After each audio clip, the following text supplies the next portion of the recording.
Great. Okay, so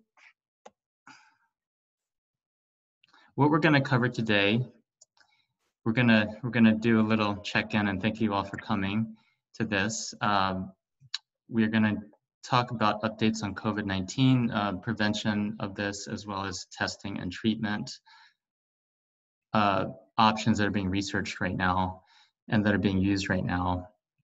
And then we're going to have some updates on CIH and the clinic and our services that we're currently offering.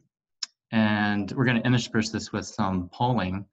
So this is the first time I'm doing this polling, so please bear with me. I apologize for any technological snafus. They're probably my fault on it. And then we're going to have an open forum and kind of open it up to Q&A and to build some community here and to discuss how we can kind of build community in this time.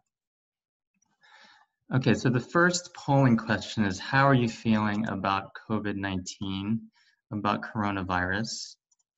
And then Jen, do I say allow panelists to vote? Is that correct or not? You shouldn't need to, you can just press launch polling, right? Okay, yeah. Thank you. Okay, so how are you feeling about coronavirus? And if you could just click your answer there, I think.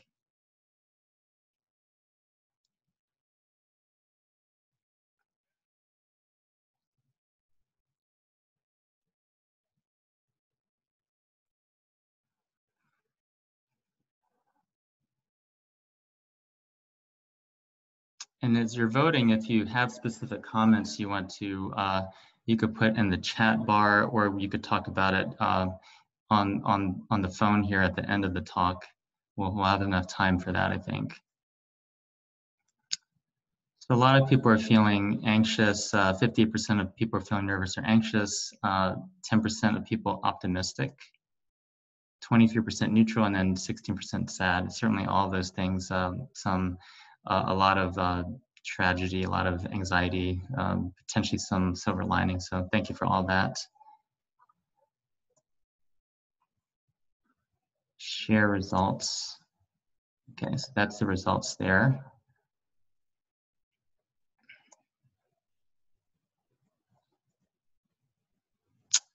And then, how are you feeling about your health? So that's another question. Let's see.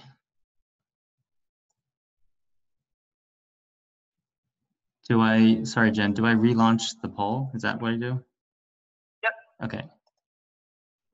So then I don't want this one, actually, I want the other one. Let me end the polling here. Oh, I see. Okay, never mind, I got it. Okay. Okay, sorry. So how are you feeling about your health is the next question.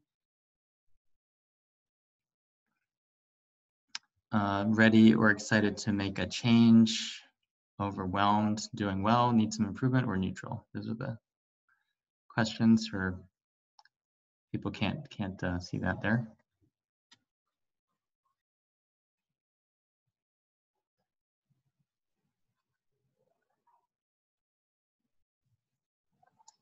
Let's get a little more time to,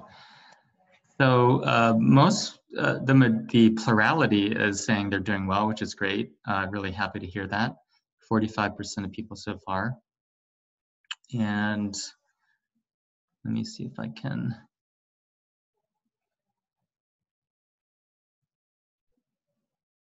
Share results. So 47% are doing well, which is great. 31% needs some improvement, 9% neutral, and then 7% ready to make a change. I think it's hard right now with everything going on to do that.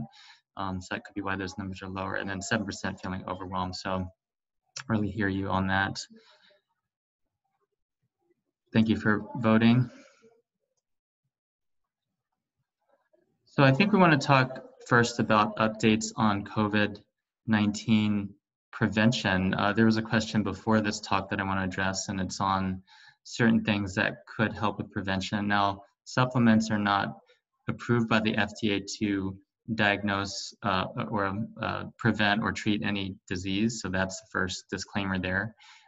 Zinc has been shown in some in vitro studies to be antiviral against the first coronavirus in 2003. That was the SARS-1. We're dealing with SARS-2 right now.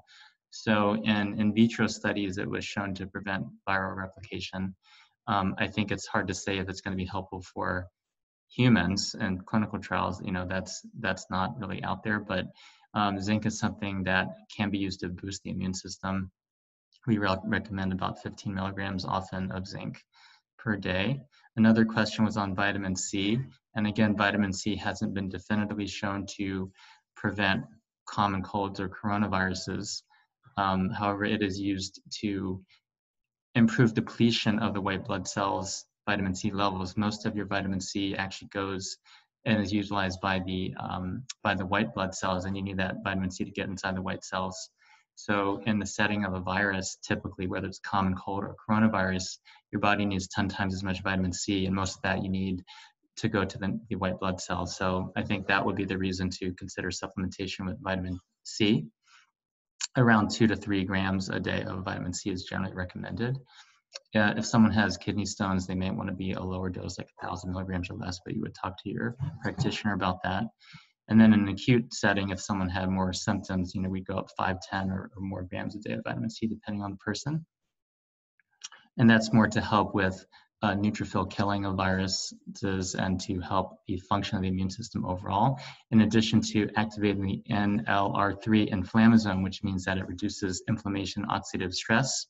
And it's also shown to reduce what's called cell-free hemoglobin, which can be one of the causative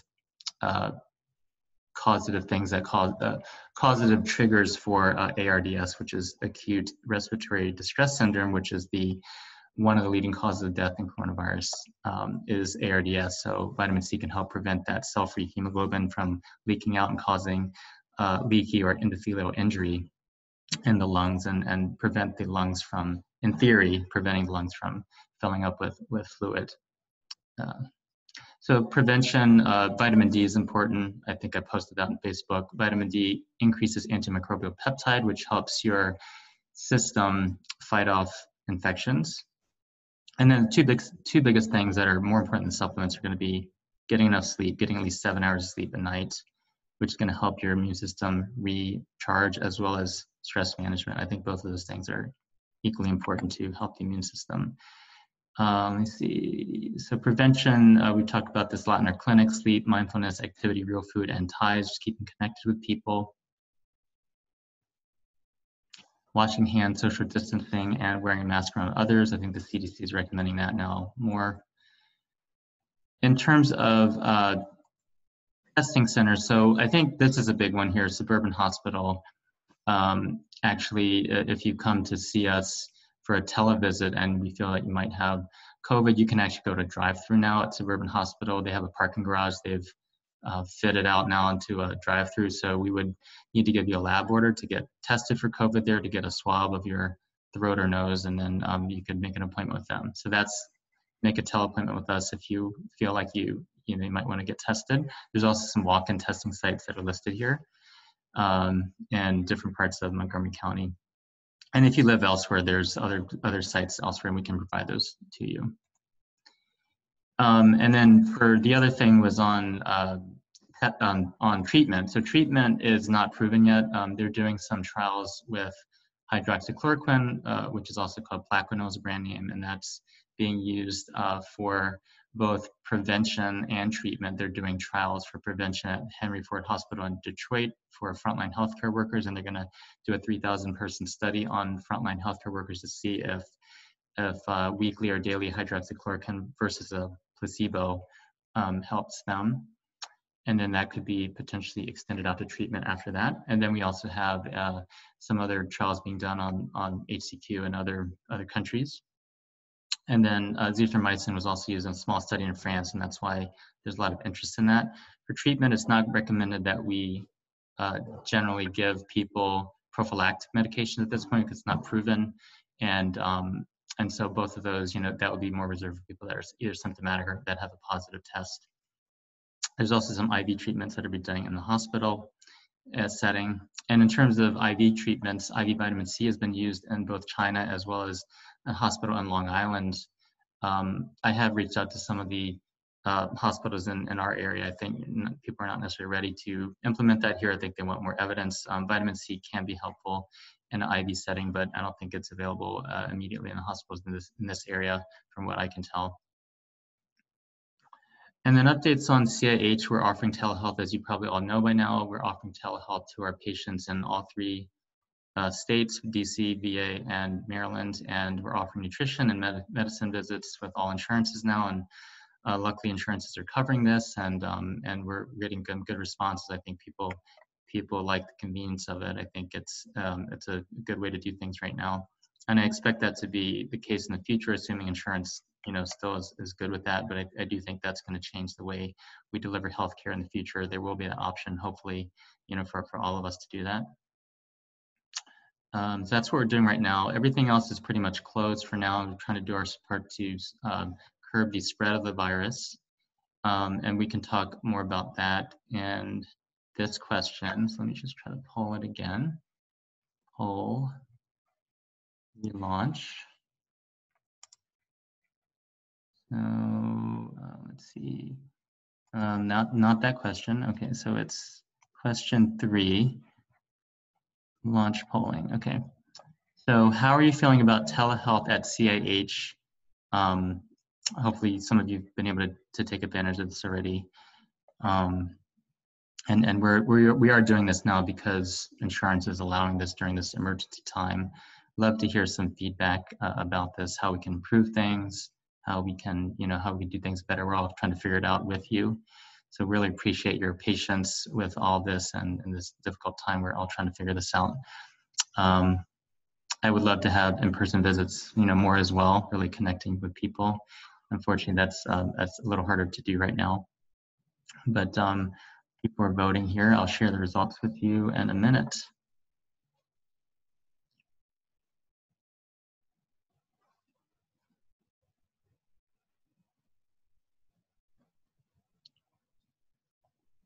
Okay, I'm gonna end it.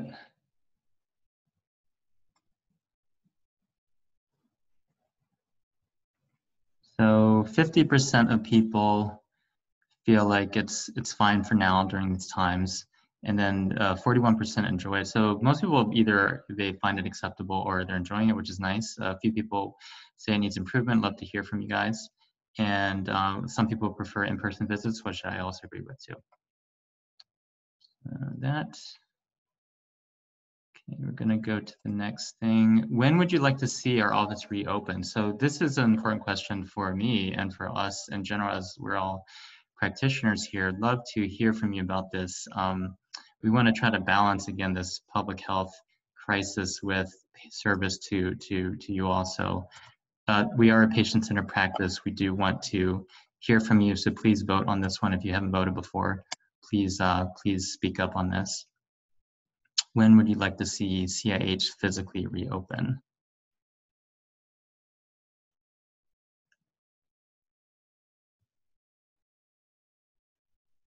And this is gonna actually help us a lot in terms of, making an impact on our decision to when to reopen. So please vote on this. Really appreciate that. Thank you. More than 50% have voted. That's great. I think that's better than the general election, usually, right? The general U.S. election. Up to 56%. I think some of you might be on the phone, so I'm not sure if you can do that. If you can, please do that as well. 50% have voted here. I'll give you another half minute here. And I think a couple people that definitely want to only continue telehealth. Definitely, I can see that people that are far away, 2 hours away. I have some people that are 2 hours away from us, or maybe in another state outside the tri-state area. So totally can understand that. And polling, share results. So 68% of people want us to open soon, but to continue access. We absolutely, regardless of when we open, we're planning on continuing access to telehealth. I think it's just a great benefit to patients. And then 27% say as soon as government regulations allow, and then 5% are saying prefer to continue with telehealth only. Thank you for that. And I'd love to hear the details about what kind of services you would want to see and when we reopen and what things you'd want to come in for. So maybe in the Q&A we can discuss that. And love to hear from you for that. So open forum, this is the time, this is good. So we have a fair amount of time here. Love to hear from you. And Jen, do I need to do anything, or can people just kind of unmute and talk at this point? You'd have to unmute them, and then you can ask them to write their questions in the chat, or there's a few polls you can also do in between. All right. So you can, let's see, there's chat. So there's some chat here. So Christina's saying that hasn't had a telehealth appointment yet, but think it's a great capability to have time, save time. Yes, it should remain an option. I agree with that. And then Margaret, if you want to raise your hand on this, I would love to hear from you in terms of what options you're looking at on the questions. We can try to, yeah, I think we can provide slides. I think we should be able to do that. That should be fine. The zinc dosage, 15 milligrams of zinc, typically zinc picolinate, which is the most bioavailable type of zinc. That's picolinate. I agree. There's a lot of socioeconomic impacts here. Thank you, Kirk. And Elizabeth, thank you. We look forward to hearing from you as well in terms of telehealth.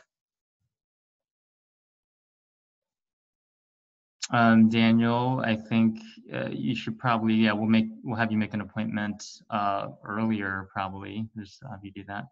Are hospitals full yet? No, they're not full yet. They're not full yet, and we'll have to talk about, you know, offline about when we offer the vitamin C drips and things like that. They certainly, the surge is expected in, let's see, I believe in a couple of weeks. I'm typing in a couple of things here.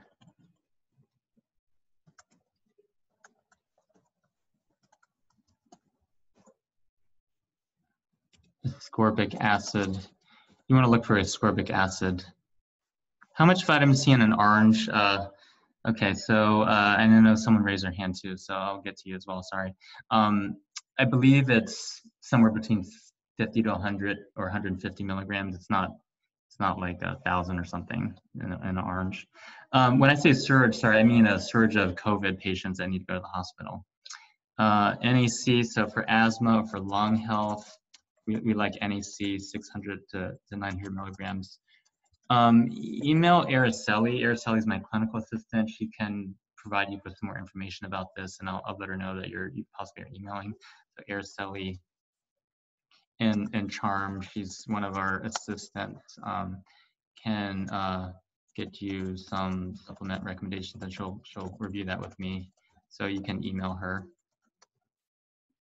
Yeah, plain zinc is fine, Joanne. Thank you for asking that. I think any zinc could be okay.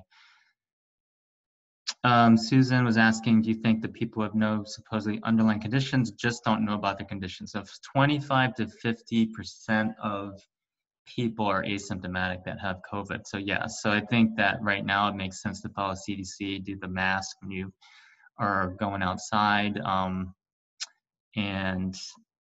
and yeah, just be careful, you know, just be around your family and just practice social distancing. One of our neighbors, they have a teen daughter, and I think apparently they were outside yesterday partying, and so, you know, I don't advocate you know, getting angry at people, but I also think that you should just kind of do your part to, you know, for public health. I think for Lori, as long as your daughter has an address here in the States, that should be fine. Let me see if I can get to, there's someone raised their hand. So let's see, how do I get to the person that raised their hand? Jen, do you know that? You go to the participant list, and then you should be able to unmute them. Oh, got it, okay. So allowed to talk. Okay, so Harriet, you're on. Thank you for, I think you might have to, I think Harriet there, you're on now. Yeah, my question was, I have a zinc that I bought. Zinc picolinate was 50 milligrams of zinc, and it's got 2 milligrams of copper. Is that cool? You said 15 and 2. Yeah, 15 and 2 is a physiologically acceptable dose, and it's possible that if you take too much zinc that you could deplete the copper, because zinc does deplete copper if you take it long term and too high of a dose. If you have a regular zinc with just 15, I think that's fine for the short term for now. If you're taking it for more than a couple months, you might want to add some copper. Yeah, this one has copper in it, so I think that's fine. I would say for people that are anxious, I don't always recommend copper. But 15-2 ratio is fine. So I think that's fine. Thank you. Thank you. Okay, let me see. Catherine. Hey, Catherine. Oh, sorry. Let me try to unmute. Let's see. How do I? Sorry, this is my first time doing. All right, I unmuted myself. Okay. Sorry, I'm learning with everyone Yeah, here. I know. Thank you. Thank you for doing this. Thank you, Catherine. Yes. Just was wondering, should I continue to take the oil of oregano supplement? I'm doing the other ones that you recommended, but is that still? Oil of oregano has in vitro activity against coronavirus, so that is the reason for that. It doesn't have in vivo studies available. I can tell you that with patients and with even people that are visiting our clinics that are kind of coming in for a day or something and they have a cold and we give them oregano. This is more a case, anecdotes, but they're like good by the end of the day. And I know for me, when I take oregano and I have a cold or something, my sore throats and things like that, they go away pretty quickly within a day or two. So I think if you're really concerned about it, if you're having some sort of possible URI type of symptom, that's something we typically recommend, even if we were to see you in a visit, that kind of thing. I mean, oregano would be something I would recommend as an antiviral. And you don't have to take a supplement necessarily. You can sprinkle oregano on your food. You can I usually do oregano and thyme because thyme also has antiviral effect. Oh, okay.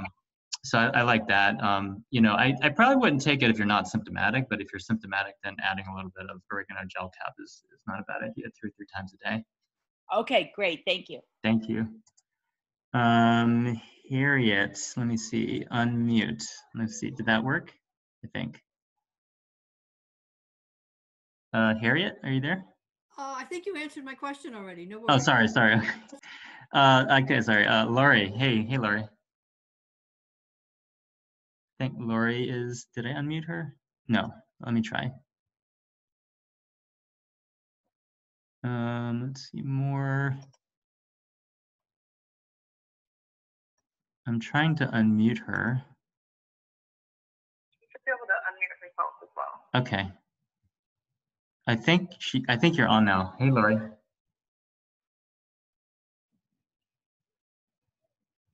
Okay, we'll try more later.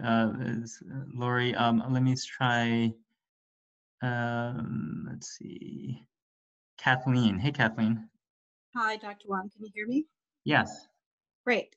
I have a question that I assume others might have also. If I get sick and lose my appetite and can't eat during this, do I continue to take all of my many supplements as usual, even those that are supposed to be taken with meals? Oh, I see. If you're not, it's okay. Generally, you might get some nausea if you're not taking it with meals. It might not be absorbed as well, but I think a little bit's better than nothing. So probably yes, but you may want to just write an email with specific questions about that, and we can get back to you about that. And one quick follow-up, Mucinex has been recommended if one gets really phlegmy.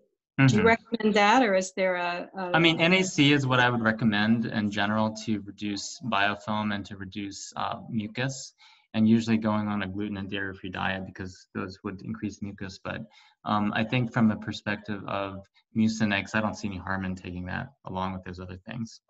Okay, thank you. Thank you. Let me just, so I think I forgot to do a polling question. So this polling question here, then I'll get back to the chat. Are you interested in online group classes? That's something that we are exploring as a possibility, and we would have that run through insurance. So I think I need to ask that question. Stop sharing results. Okay, so let me just try to relaunch this. Let me just try to relaunch this. Hold on 1 second. That polling question also includes the topic. There's 2 Okay, questions. so there's 2 questions. Thank you. It's are you interested in online group classes is part 1 of that question.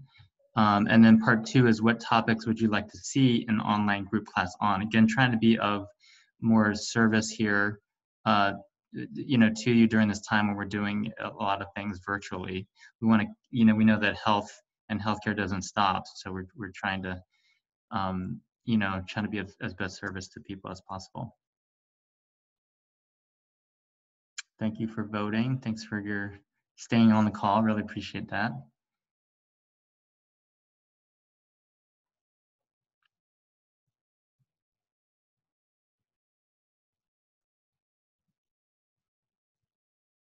Okay, and I'll get to the participants in a minute too. Thank you. Over half again. We're getting a great turnout. Hopefully the US election will be the same way. Okay. Sorry, I can't help making some jokes here. 61% voted, that's great. Okay, so I think I'll stop the polling here unless, let's see, end. Okay, some people are still voting, so I'm gonna wait a bit. Most people are saying, yeah, they do want the online group classes, that's great.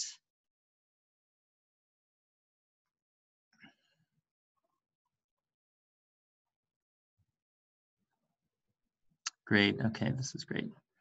I'm gonna end the polling and let's see if I can share the results. So over 80% want online group classes, so I would be interested in it, so that's great. I think we're planning on doing that, and that just solidifies that as an offering that, you know, can really help your health during this time. What topic? So gut health was a clear winner, 93%.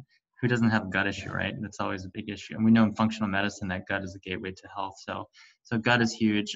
Brain health is huge.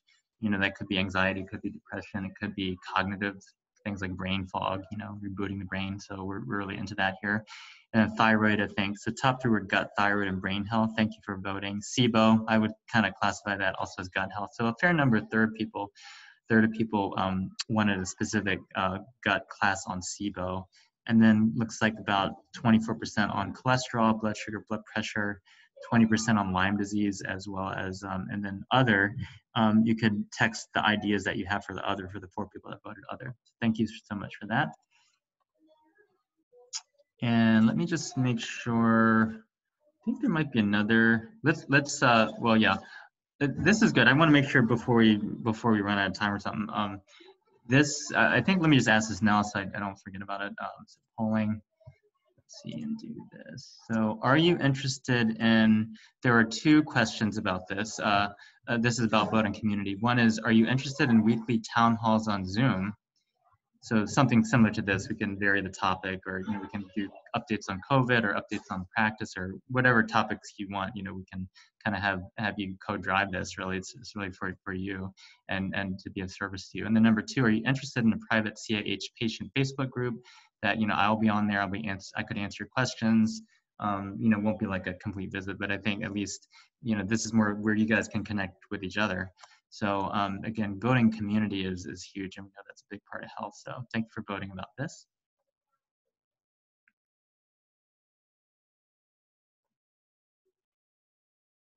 Let me try to move it so you can see the question here.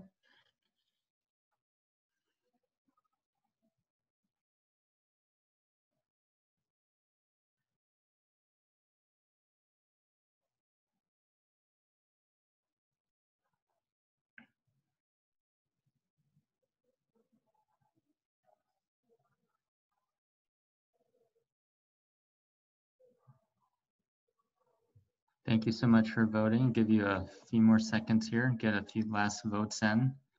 Every vote counts. Thank you so much. So let me end it. Oh, every time I try to end it, there's like always like 5 more people that vote. So thank you for doing that. Let's see. So I've got wait a couple more minutes. I mean, a few seconds here.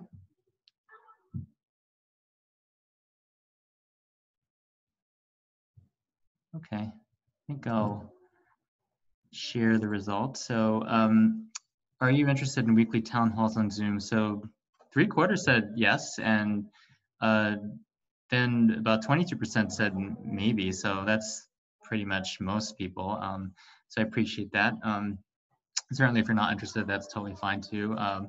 And you know, a lot of people have you know, a lot of things grabbing their attention. I think this is more for you. If you want it, then we'll do it. You know, so I think a lot of people do want that. We'll discuss, you know, how we're going to do that, and when, and things like that. Also, if you could just put in the chat box, do you think this is a good time? I think, you know, lunchtime, we're trying to, between work, you know, I know you have kids, some people have kids and have work and stuff. So that's kind of why we thought lunchtime. But if you could just type a little message in the chat box and let me know, hey, this is a great time, or no, I want to have it in the evening or early afternoon or whenever it is. Just has to be when the sun is up, basically. Are you interested in a private CIH Facebook group? 56% said yes, which is great. Certainly, if there's a number of people that want it, we would consider that. Thank you there. And let me just try to go back to Q&A we talked about. So we have a few more minutes. I know there's a lot to discuss here. Risk of false positives, absolutely. So they're still getting the data on that because the tests are so new, but it's 70% right now. They're 70% sensitive. So they're missing 30% because if you don't get the swab up the nose or in the throat deep enough, then it may not actually. So they've done studies on that where they have people have negative swabs within their CAT scan shows pneumonia or something. So I think you do have to treat people clinically. In terms of the vitamin D supplemental, I recommend people take a maximum right now about 4,000 IU, which is less than I usually recommend because vitamin D can actually upregulate something called the ACE2 receptor, which might make someone more susceptible if the vitamin D is too high. And if the vitamin D is too low, then I think taking some vitamin D would help. But if it's too high, I wouldn't take more. So I think if you take some vitamin C and you take some zinc, and melatonin is another thing that helps reduce cytokines, curcumin, all these things kind of help that.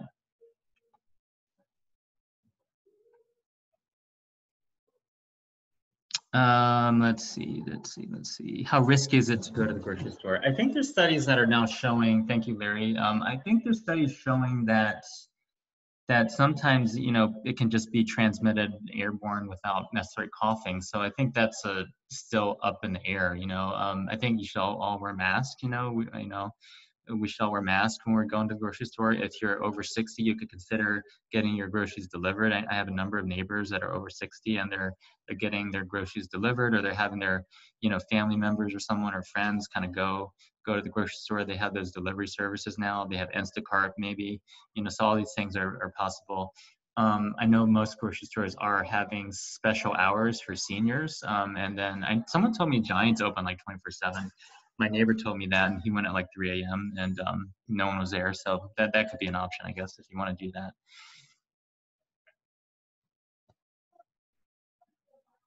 The LabCorp, I talked to LabCorp. Thank you, Leslie. I talked to LabCorp about that, and they should be providing PPE. We do have PPE in our office. Are we taking new patients under insurance? Yes, at least for Maryland and DC, we are taking new patients. And we use insurance, and we for Medicare it can be anyone, I believe. That is okay, but I need to check on that. So I think for now, let me just say, I'm you know, not saying anything wrong. Definitely Maryland and DC, and if you're Virginia, just message us in here, and we'll try to answer that. Yeah, so we're gonna work on the infusions. I'm not sure about hydrochloric acid. I'll have to get back on that, and hopefully we can answer these. And then Robert said, thanks, Jackie. And then Robert said, how do you know if you've been exposed and developed immunity, even though you've never had symptoms? So the labs are coming out with antibody tests, IgG and IgM tests. They're so new that it's, you know, I think it's sort of the Wild West out there, to be honest, in terms of lab work. One test that is being developed by Vibrant, which is the lab that we have in our office, is a functional lab.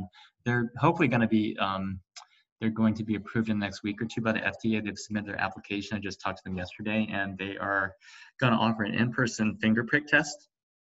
That is a cash-based test because they don't take insurance. I think it's going to be about $150. So if you're interested in that, just email us and let us know. You can email Jennifer Thomas, my MA, and ask about that. and we can put you on a list. Actually, email Araceli, I think, as well, for the supplements and for the list for people that want antibody testing. LabCorp is going to come out with it at some point too. I don't think they come out with it yet, but that's how you would potentially know if you don't have symptoms, you know, how you're immune to it. And we're gonna have to be testing pretty much everyone, I think, so that you know if you have it or don't. I think that's just going to be one of the solutions kind of moving forward, for better or worse, is just kind of know people's status on coronavirus. Let me try to get to some chat, because I know some people have some, let's see. Sorry, how do I go back to the raising the hand of participants? I think there's a lot of other people that are raising their hands. So let me just, so Liz, I'm gonna allow, okay. So Liz, thank you. I think you're on now. Is there any mechanism to have the supplements that you sell in the office, like, for example, the turmeric? Shipping, yeah, we are going to be shipping from our office. So if anyone needs supplements, we do still have some vitamin C, you know, turmeric and things like that, transfer factors, colostrum, which can all help with immunity, which I didn't yet talk about today. But all these things can help. So if you want a list of things that could potentially help or your immune system, you know, just email us and we can get some for you. We can ship it through UPS and just we'll charge you for shipping. But you know, otherwise it's kind of like coming to the office without coming to the office. So yeah, we are able to do that now. I mean, is that emailing just? Thank you, Lenny, for the comment on the webinar. Appreciate it. It's fun for me too. Thank you so much for coming. Sorry, what were you saying? Is that through the portal that we email? Yes, do me a favor and also email Araceli. She's going to be getting a lot of emails here, but I'll put her name in again. Araceli Benavides is my Dr. Wong's clinical assistant, and so if you have, so then she can see to it that we can check the inventory, see if we have it. If we do, we'll ship it out to your house.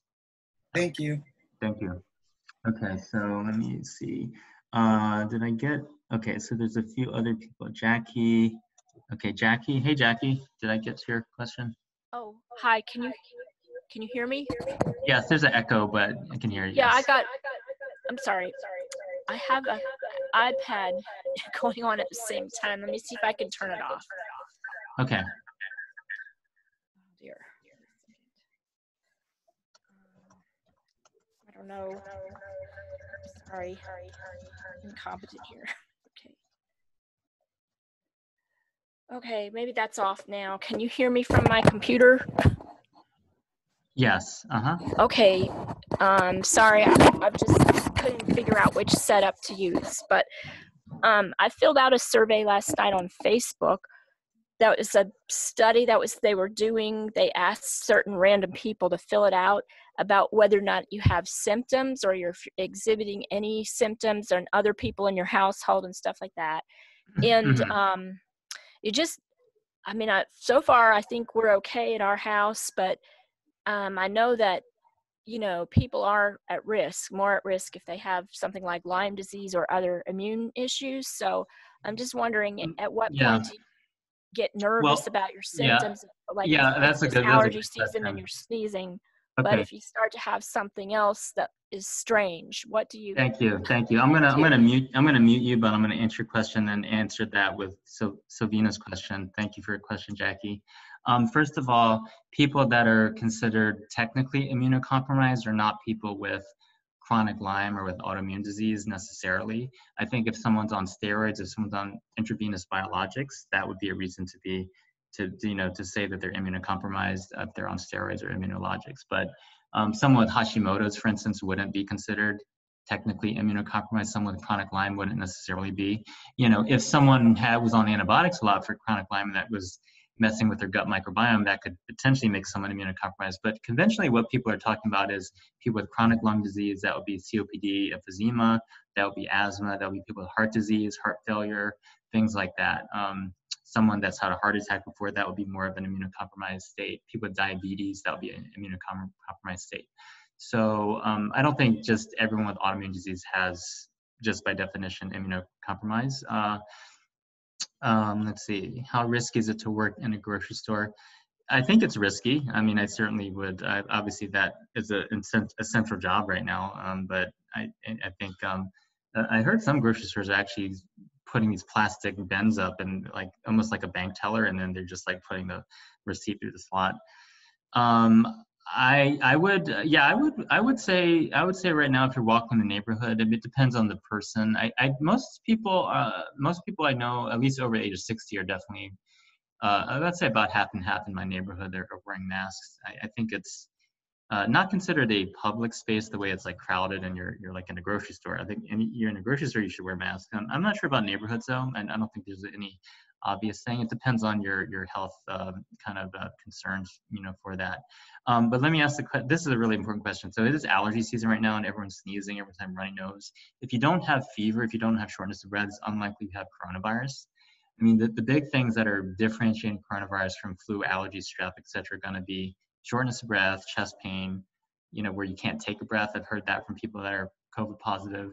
Loss of smell could be one, because coronavirus can actually affect the brain and the sense of smell. So those are like giveaways that you might have that, kind of thing. So fever will break usually with the flu. If you don't get fever with allergies, you don't typically get a long fever with strep. But if you have fever or shortness of breath or smell, loss of smell, I think those are certainly red flags, and I would get checked out for sure. And yes, William, or Bill, I think definitely check for antibodies. It definitely makes sense to do that. I think a remote bike ride, I probably wouldn't unless there's a lot of people around. It doesn't sound like. And then here, long-term lung damage. Let's make sure. I think if there's long-term lung damage, even if one tests positive but did not have more serious breathing issues, the X-rays show damage. X-rays, so typically if someone has a pneumonia, like a COVID virus pneumonia, and they check an X-ray right away, that might see pneumonia. It typically takes about 6 weeks for the what's called infiltrate, which is like the whitish patches that you see on pneumonia on the X-ray. It takes about 6 weeks generally for that to go away. So I think for this situation, I would probably consider if someone actually had pneumonia from this, that we'd want to check an X-ray in 6 weeks to see if that infiltrate was gone. Make sure I answered everything here. Bike riding. So I would say that I would say if you're riding in an area that is populated, you probably would want to, like if you're riding on the Crescent Trail probably, but if you're riding in a remote area, you probably. Let's see. Genetic testing. I'm not aware of any genetic testing that's going on with regards to people that are more susceptible. Now, I hate to say this for the men. I'm a guy too. Men are dying more from it or have more severe illness than women. That's because men's immune system not as strong as women's in general, because women have 2 X chromosomes and men have the X and Y. Many of the immune system genes that are involved in building the immune system or maintaining the immune system are on the X chromosome. So that female has that extra copy, then that is hard for the virus to kind of infiltrate a little bit more. So I think about 60% of hospitalizations are male. 60% of people dying are male. So you typically see, sometimes couples, like the male will have more of the hospitalization. That's the only thing I can think of in terms of genetics. I think people that are more susceptible to inflammation in general might have more of a cytokine storm and things like that. And Denise asked a question too. Thanks, Margaret. Denise had a question about cytokine storms. What is it? So your white cells are your immune cells, right? And they're basically the sentries and the guardians for your system. So if you have an inflammation trigger like a virus or another infection, the cytokines get stimulated, these chemical messengers, which are called cytokines, get stimulated by the white blood cells. And it really happens because your body needs a little bit of inflammation to fight off the virus, but it doesn't need too much. And so too much is the cytokine storm, where the inflammation gets out of control. You get lung damage, you get what's called leaky lung, or basically fluid in the lungs, which then causes respiratory failure, pneumonia, respiratory failure. That's when people die from that. So I think the big thing is to have a strong immune system, but not an overactive immune system. And, just to control that a little bit with, I think in my opinion, just my opinion, a little bit of vitamin C would be helpful there, potentially at a higher dose at that point. Thank you, Elizabeth. So midday is a good time, or otherwise in the afternoon. Yeah, I think noon is good. A lot of people are saying noon, so I think we would have more times in that. Susan asked this question, I think, about, and lung health. Thank you, Jennifer. L-lysine, would it be helpful to take at this time? I would say it would be helpful if someone had other viruses. I don't know if it's proven in coronavirus necessarily, so I'll have to research that. Christina, yes, I think class on autoimmunity, I'm all into that. I'd love to have that, so we'll definitely have that. Thank you. Oil of oregano, I like the gel form better, but essential oil, I've tried both of them myself, have both of them at home. I think the essential oil just kind of burns my throat, I'm kind of a wimp for that. I kind of like the gel, because the gel, it'll end up melting your mouth if you just kind of let it sit there for a bit. And then NAC for mucus, yeah, instead of Mucinex or in addition to. The dose of oregano, I can type that out here. I like something that we have in our office, Designs for Health. It would be 1 cap 3 times a day, if early, and then if more symptoms, something like that for that. Yeah, Betsy, I would take 4K just to hedge your bets. I mean, I think there's just not enough research about that right now. So Village Green, that's good to know. I'm friends with Village Green as well. They have the drop-off thing with them too. So that's a great place. We refer a lot of people over there for supplements. The virus on hard surfaces, I think some surfaces it's like a couple days, I remember reading that study. I think cardboard might be 24 hours, and then plastic I think is like 3 days. So it's certainly is a long period of time. So you do want to use some sort of wipes, natural wipes, things like that to help, Clorox or natural wipes or something to help with reducing the spread of the virus. So that's the thought based on studies so far.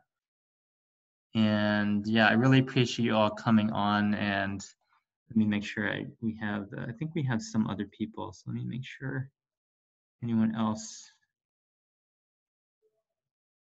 in terms of the questions. Denise, let me make sure. I think I might have answered your questions, but Denise, you're on now, I think. Yes, you did answer my question. It was about the cytokine storm. Okay, thank you. And then Laurie, let's see if Laurie, did I answer your question? Did we answer it? Yes, you did. Thank you. Okay, thank you so much. And then there's a few more things. Let's see. Stacy, hey Stacy, good to hear from you. Looking forward to seeing you. Have you heard of any lupus patients experiencing COVID-19? I haven't for our patients with lupus. I haven't actually, and so I think that's going to be, I'm sure that's going to be a population study down the line in terms of that. The way that hydroxychloroquine or Plaquenil is theorized to work is that it affects the endosome, which is a part of the cell, and it basically prevents fusion of the virus with the inside of a lung cell. So it kind of prevents viral entry in that way. And so people that are on Plaquenil, in theory, would be more or less susceptible to lupus. People that are taking Plaquenil, rather, would be less susceptible to COVID. But I'm not totally sure of that because the evidence is not out there yet. So I think, main thing is that we want to save the Plaquenil for people that need it, the people that are in the hospitals, people that are symptomatic that likely have COVID, and the people with lupus, the people with rheumatoid arthritis, and people that are needing it for their treatment to maintain their health. Okay, so someone asked, thank you for this question too. Thanks, Stacy. I heard people should stop using Flonase right now as it weakens the body. It is an inhaled steroid, and so it could potentially promote candida overgrowth. It could potentially, suppress your HPA, which is the hypothalamus pituitary adrenal axis, so it could potentially do that. In terms of allergy relief, I recommend a combination of different things. Typically, we recommend something called Allergy. So that's something I think is on Fullscript by Vital Nutrients. So that has quercetin, typing this out, quercetin, vitamin C, and bromelain, which are all helpful to reduce mucus.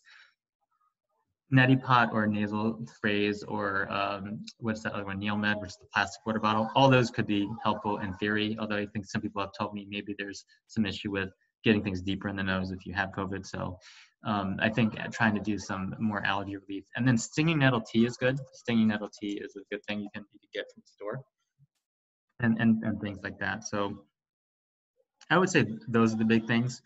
We are going to be offering at some point when we reopen allergy shots too, because that is one of the root causes of inflammation is allergy. So we'll be doing some allergy testing and shots, down there in our clinic.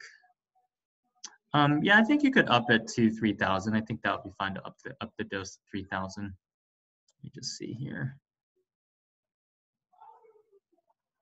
Ibuprofen versus acetaminophen. There were some initial studies. Thank you, Lori. There were some initial studies that showed that people with that were taking NSAIDs like ibuprofen or Aleve, like Advil or Aleve, were more likely to get sick based on mechanisms of action. I don't think that's ever been proven, and I just was reading that this morning, is that hasn't been proven, and that you could still take ibuprofen or acetaminophen. Personally, I would take acetaminophen rather than ibuprofen instead, if possible. But and then anything to reduce cytokine storm. Yeah, so vitamin C is going to be good. Turmeric or curcumin is going to be good. Yes, we'll do. Thanks. Thank you, Alyssa, for your comment. We'll definitely do that. Loratadine is fine for allergies. And let's see, anything. So how do you reduce the cytokine storm? So vitamin C is huge because the cytokine storm is likely happening from this cell-free hemoglobin, this kind of hemoglobin that's leaking out, that's causing damage to the lining of the lungs. So vitamin C is helpful for that because it's helping reduce that cell-free hemoglobin. Melatonin as well. Melatonin also decreases the NLR3 inflammasome. So it on a very systemic, on a brain level, it decreases inflammation. So melatonin is very helpful, somewhere between 0.5 to 3 milligrams a day. And turmeric is helpful. I think those three are kind of the big three, I would say, for cytokine storm from a point of view of supplements. Now, medications, they're also trying besides hydroxychloroquine, and again, none of this stuff is proven yet, but they're doing hydroxychloroquine, they're doing azithromycin, and they're doing doxycycline. I've heard some doctors doing that. Some of those antibiotics actually help as to reduce cytokine storm because they're anti-inflammatory as well. So think in terms of functional medicine. It's not just about reducing viral load, but it's about decreasing inflammation. And you want to try to take antibiotics if you do take them. If someone does have to take them, you take HCQ, azithromycin, or doxycycline, which all reduce inflammation as well. But there are some heart issues potentially with HCQ and azithromycin, so you definitely want to talk to someone about that. Ear infection. If you want to email Araceli about that, we can talk about that. I think probably we're fine. We're fine. We have enough people in our clinic, enough practitioners that we're able to handle these things. Just make a telehealth appointment for that. Let's see. How much melatonin? Sorry, I am speaking fast. I did drink some chocolate this morning, chocolate protein powder, but I would do 3 milligrams. I think would be a good starting dose for this right now. I would do 3 milligrams of that. Email Quicksilver melatonin is 1 milligram. That's one. Others have 3 milligrams. Email Araceli on that.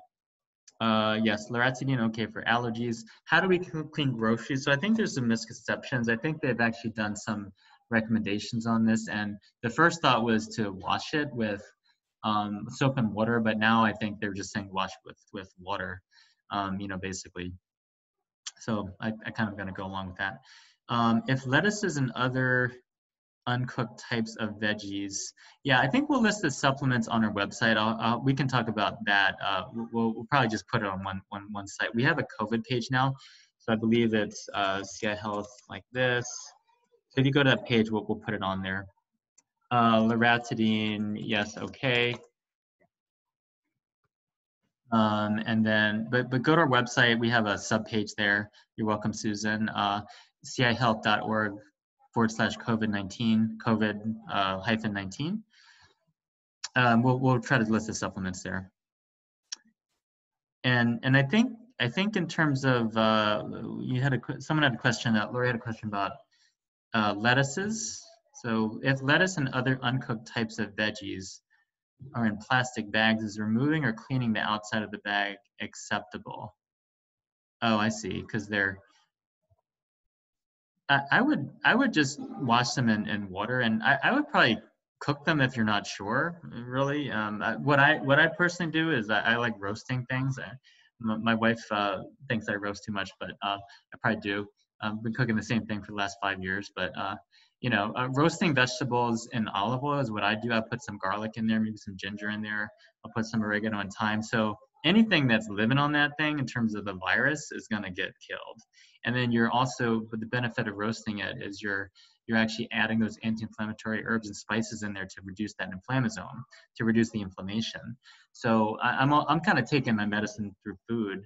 And I think for lettuce, I even cook salad greens. I cook some salad greens. I put some either mushroom broth or chicken broth or something, and I'll just like boil it. I might add some I might add some mushrooms. This is very important too, is mushrooms is huge. Mushrooms are going to increase your natural killer cells, and your natural killer cells are your first line of defense against infection. So, and as an added brain benefit, a study showed that if you eat mushrooms 2 times a week, you reduce your risk of dementia. So I think that's another benefit there. But I'm eating mushrooms. I might cook the mushrooms with the vegetables, kind of get a little flavor. But that's kind of what I would do, and I'm not eating a lot of raw vegetables myself. Some salads I think is fine though. I mean, if you do that, the other thing you can do is potentially take some apple cider vinegar. You take some apple cider vinegar, put on your salad, and that's antimicrobial too, because it has that. It can increase your stomach acid, which is going to help you. I'm not sure about how to keep the fridge clean when put. I'm assuming. I'm honestly. I'm not sure how to clean the fridge that way. I'm embarrassed to say that. I should maybe Jen can if you. I'm not really good with that question. I just don't know what the answer is. Rather, I think some people clean more naturally with vinegar and things like that. I think you can use whatever you normally use with cleaners, though. I don't know that there's anything specific, for that. I'm going to just say thank you so much. This has been a lot of fun. I really appreciate the attendance, you staying on this whole time. It's like over an hour now, so thank you so much for that. Thank you for voting. Thank you for your input. We're going to use that input. We're gonna actually implement a lot of that, because this is really a patient-centered practice, and we want to be of service to you in this time and moving forward. So thank you so much. Thanks, Laurie. Thanks, Alyssa, for the comments. Thank you, Holly. Thank you, Harriet. Really appreciate it. Thank you for the tip on the refrigerator, Holly. Thank you for that. Vinegar and baking soda is good. Do you know what tell us what is the proportion there? Is it half vinegar, half baking soda, or what? Thank you, Stacy. Thanks, Kim. Great to see you all. We'll put some suggestions for supplements for immune health. Thank you, Liz. Also, thank you, Stacy. And thank you, Liz Ashburn also. And thanks, Jill. Thanks for coming on. Really appreciate it. Thanks, Kathleen. Great to see you all. Catherine, great to see you too. Have a great day.